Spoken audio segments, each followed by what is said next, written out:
And if some of the branches be broken off, if some of the branches, meaning some of the Israelites were broken off, and thou, being a wild olive the tree, wild olive tree were those scattered Israelites raised in Greco-Roman customs, right? were grafted in among them. Were what? Were grafted in among them. That's what Ezekiel 37 is talking about, the grafting in of the two sticks, right? And with them partakers of the root. And they became partakers of the root, right? And fatness of the olive. Fatness of the olive tree. Was that it? Jump down to verse 26. Because you know what? People say, no, this is talking about all other nations. Verse 26 clears up who it's talking about. Read that. Verse 26. And so all Israel shall be saved. So what's the whole chapter talking about? Read it again. And so all Israel shall be saved. That's what the grafting in is about. All Israel being saved. That's what it's talking about. The elect of Israel being saved. Was that the whole verse? As it is written. Uh-huh. There shall come out of Zion the deliverer, and shall turn away ungodliness from Jacob. They say take away ungodliness from Esau and Ishmael and Ham. And shall turn away ungodliness from Jacob. The whole chapter is talking about Jacob. The whole chapter is Israel. So what are they talking about? What are they talking about in these other these churches and some of these camps? Insane.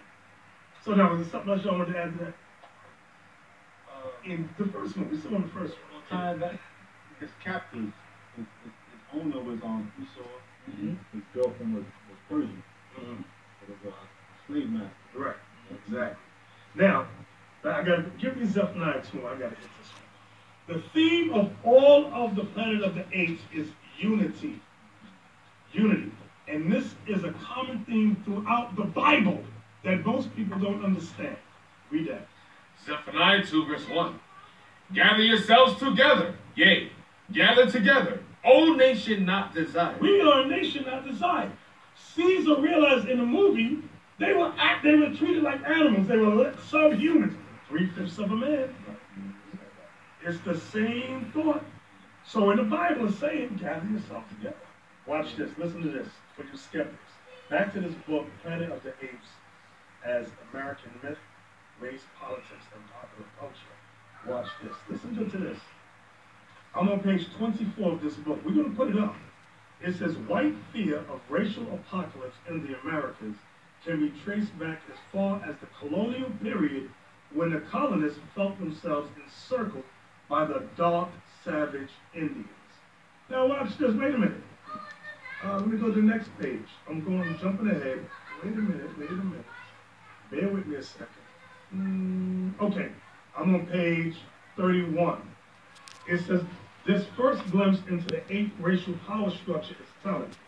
The baboons of the early draft have been removed and replaced by gorillas, who are limited to military service and low-skilled manual labor.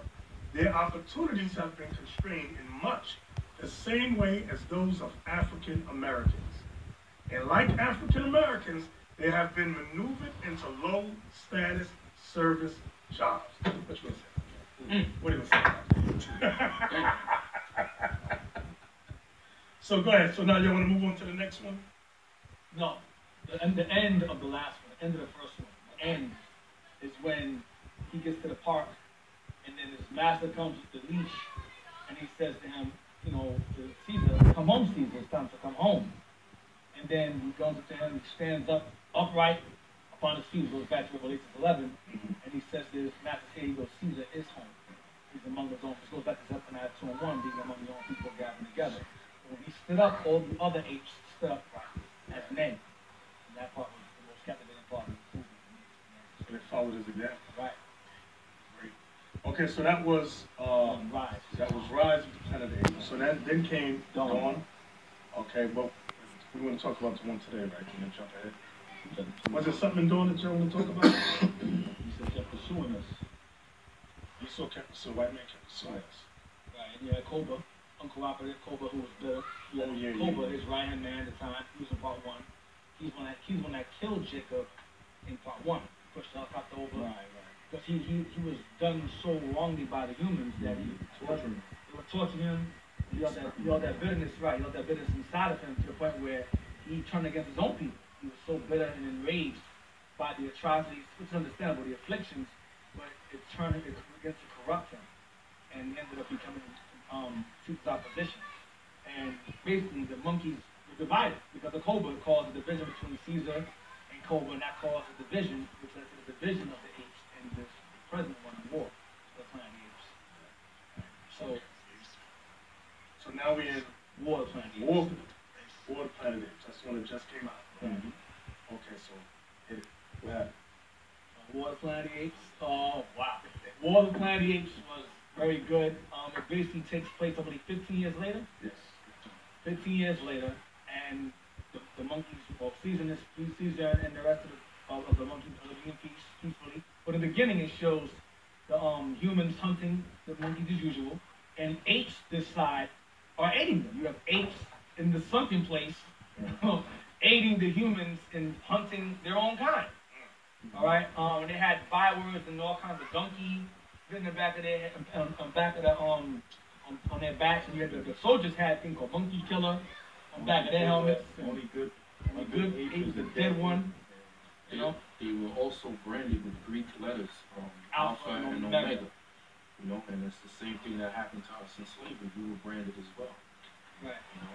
So the traders, those like the albino, Winter. His name was Winter. Can we get that Matthew 24? Because Christ spoke about that. Traders against their own people. And they called those traders donkeys. Another word for donkey is ass or jackass. Okay. Read that. Matthew chapter 24, verse 9. Then shall they deliver you up to be afflicted, and shall kill you, and ye shall be hated of all nations for my name's sake. And then shall many be offended, and shall betray one another. You see, that's the part we wanted. It shall betray one another.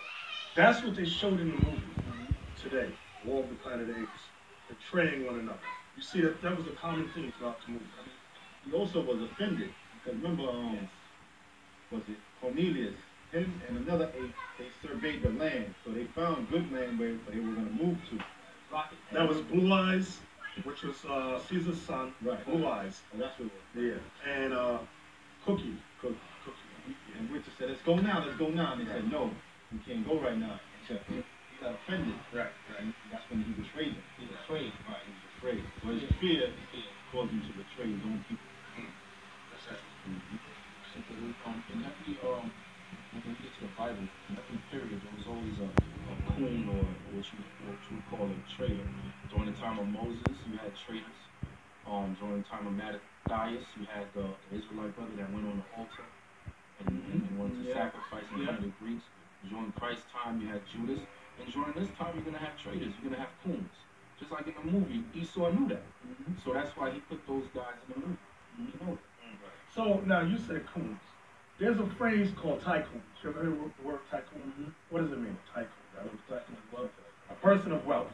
But in this movie, just like today, when we refer to our people who are tycoons, like black tycoons, Thai meaning, listen good, T-I-E, black Thai coons. That's what they are. You know what a black Thai affair is? Yeah. Wealthy people, and now it's with our people, they are black Thai coons. These dudes ain't right.